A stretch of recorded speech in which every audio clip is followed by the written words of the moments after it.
Vous avez un nouveau message envoyé du passé.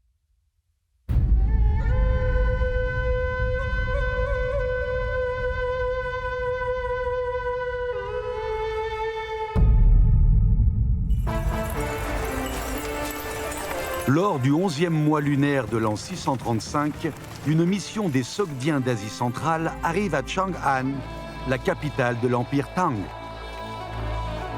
Ils offrirent une pêche dorée de la taille d'un œuf d'oie à l'empereur Taizong de la dynastie Tang.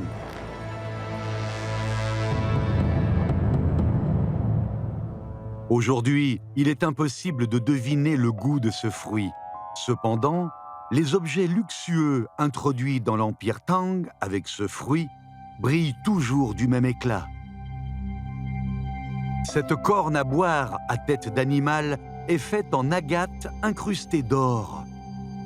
Dans les documents historiques chinois, l'agate est décrite comme un trésor précieux provenant de l'étranger.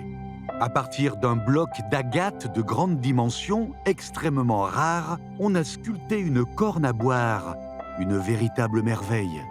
La teinte dominante est le rouge cramoisi.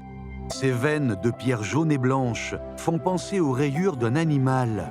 Une tête d'animal a été sculptée sur la petite extrémité avec un capuchon d'or démontable fixé au niveau du museau.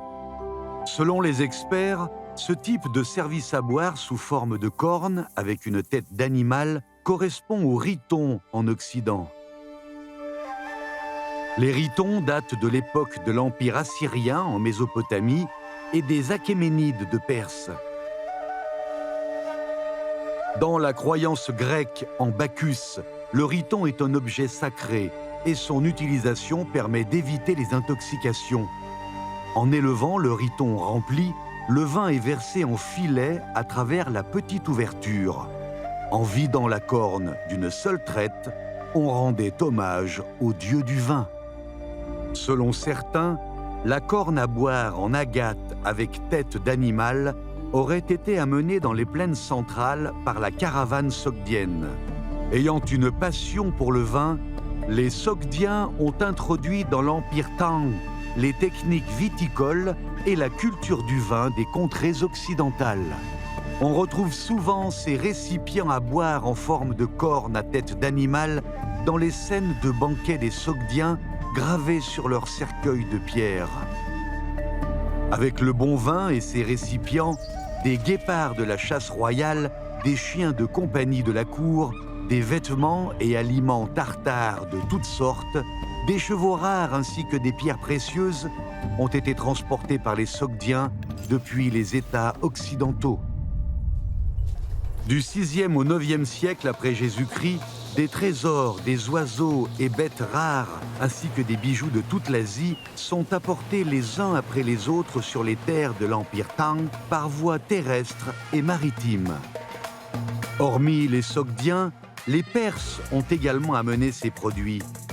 Ces nouvelles technologies et formes d'art, ces beautés exotiques, modernes, exquises et abstraites, ont tout de suite conquis les gens des Tang.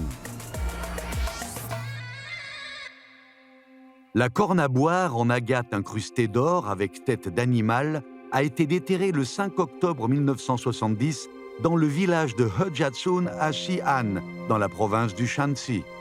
Au total, plus de 1000 objets anciens ont été déterrés. Ils forment ensemble le célèbre trésor du village de Hejatsun. Des pétales et des fleurs filigranées, des oiseaux divins déployant leurs ailes, un cheval dansant, les décorations exquises, l'art consommé, l'or brillant comme le soleil, l'argent clair comme la lune, ainsi que les produits empreints d'exotisme reflètent l'époque la plus éblouissante de l'histoire chinoise.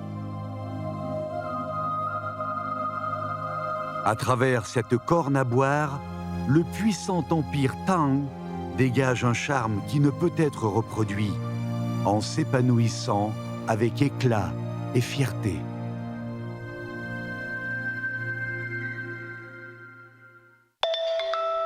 De nouveaux messages du passé attendent d'être lus.